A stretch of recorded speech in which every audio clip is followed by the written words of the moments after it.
Good day, Dr. Bandalaria. So here is my FMA1, and here is the ASCM program that I've searched over the net. So I have here the People's Education Resource Center, or PERC program, which is initiated by Ibon Foundation. It is an extensive educational and advocacy initiative aimed at providing grassroots communities, especially marginalized sectors, with essential knowledge and skills for empowerment and social transformation.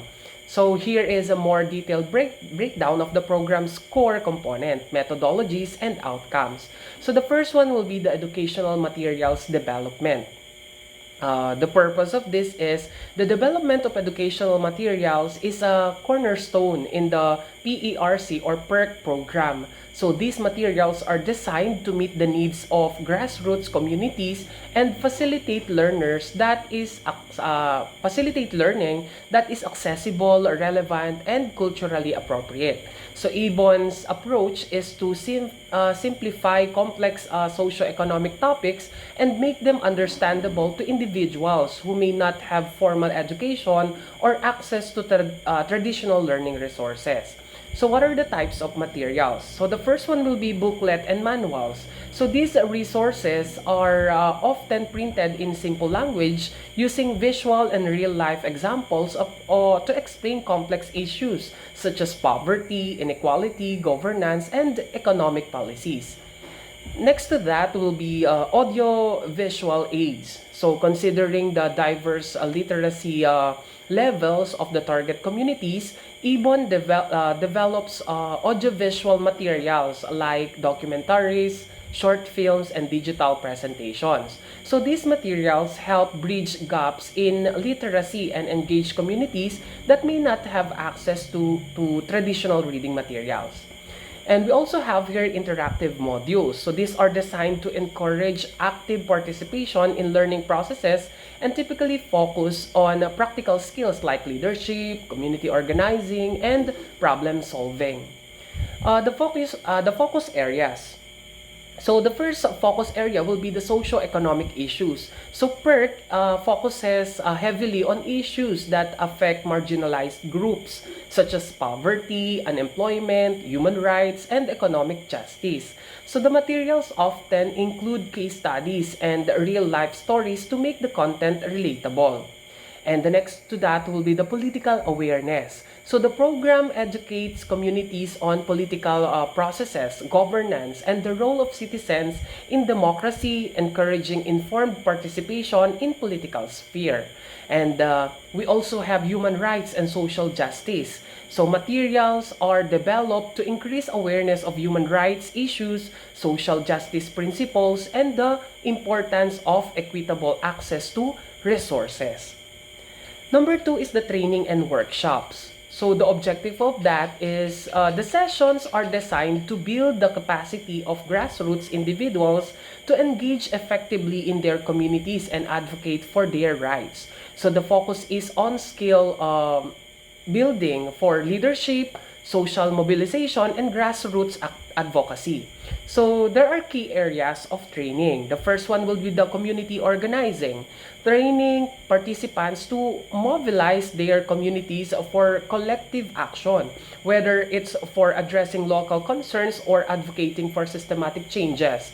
So this involves educating them to strategies like coalition building, conflict resolution, and grassroots lobbying.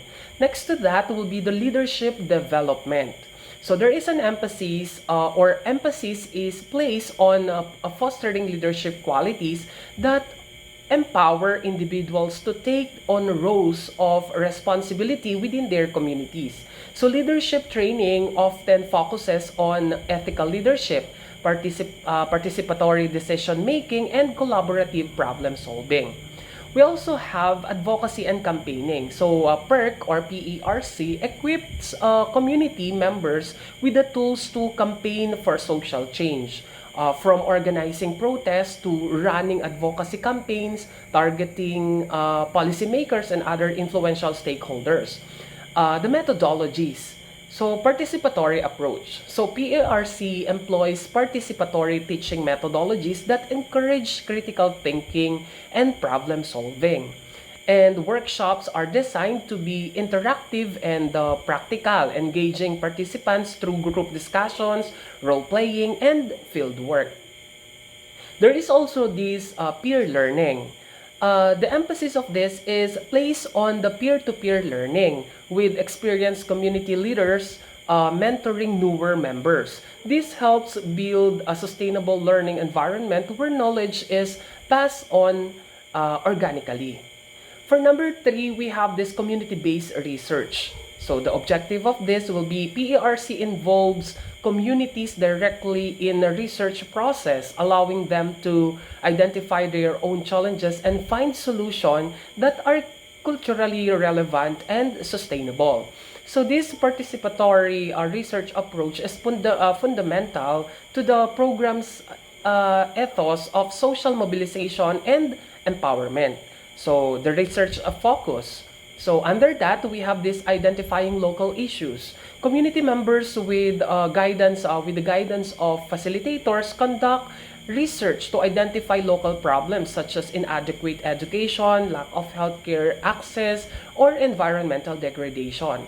And we also have here actionable solutions. So the research is not just academic but aimed at generating practical solutions that communities can implement themselves. So this may involve proposing local policy changes, setting up community projects, or organizing collective actions to address problems. We also have here documentation and advocacy. So the findings from these research activities are compiled and used to inform advocacy efforts. So the community is empowered to present their findings to local authorities, NGOs, or even national government bodies. So for methodologies, we have here participatory action research, or the PAR as we know it. So this is a key methodology used by PARC or the PERC, where community members act as both researchers and participants. So this helps ensure that the findings are rooted in real-world experiences and reflect the needs and priorities of the community. So we also have the data collection, of course. So the communities gather data through surveys, interviews, focus group discussions, and participatory mapping, among other tools. For number 4, we have here the cultural activities. And the purpose of this will be cultural activities are used as a tool for strengthening community solidarity, preserving traditions, and raising awareness on social issues. So these activities serve as both a learning platform and a unifying force in communities. And we also have here the types of cultural activities. The first one will be cultural festivals and events. So PERC organizes community cultural events that celebrate local traditions and provide a platform for marginalized voices to express themselves. So these events may include folk music, traditional dances, and theater performances that address social issues. They also have this art exhibition and creative expression. So PERC encourages artistic expression as a form of social commentary. So community members often create art, poetry, and theater productions that reflect on their lived experiences and struggles, and making issues they face more visible to the public. Of course, we also have here the storytelling and oral histories. So through storytelling, individuals share their personal narratives and the challenges their communities face. So the activities promote solidarity and help preserve the history and culture of marginalized groups. So what are the impacts? So these activities foster community engagement and strengthen the sense of identity among participants. So by integrating cultural activities with these educational objectives, PARC creates a holistic approach to social mobilization that connects the intellectual with the emotional and cultural aspects of community life. So what will be the impact and outcomes of the PARC program? First is the empowerment of marginalized group. So through education, capacity building, and research, PARC has helped individuals to marginalized sectors gain the confidence and tools necessary to advocate for themselves and their communities. The next one will be the active civic participation. So participants become more informed and active in civic life, engaging in advocacy campaigns and policy dialogues. So the program equips individuals with the knowledge to influence local and national policies in favor of social justice and equality. The third one will be the stronger communities, of course. So the program strengthens social cohesion within communities. People from diverse background come together to share knowledge, engage in discussions, and collaborate on projects that improve their collective well-being. The next one will be the long-term advocacy change, of course. So PERC's focus on advocacy and social mobilization has led to systematic changes such as local policy reforms and better resource allocation for education, healthcare, and other public services in marginalized community. So the last one will be the sustainable development. The program encourages sustainable practices and community-led development, ensuring that positive changes are long-lasting and driven by the community itself. So the PARC, or the People's Education Resource Center, embodies Ibon Foundation's commitment to grassroots education, advocacy, and social mobilization. So through its participatory approach, PARC has empowered marginalized communities across the Philippines to become active agents of change and advocating for their rights and creating lasting social transformations.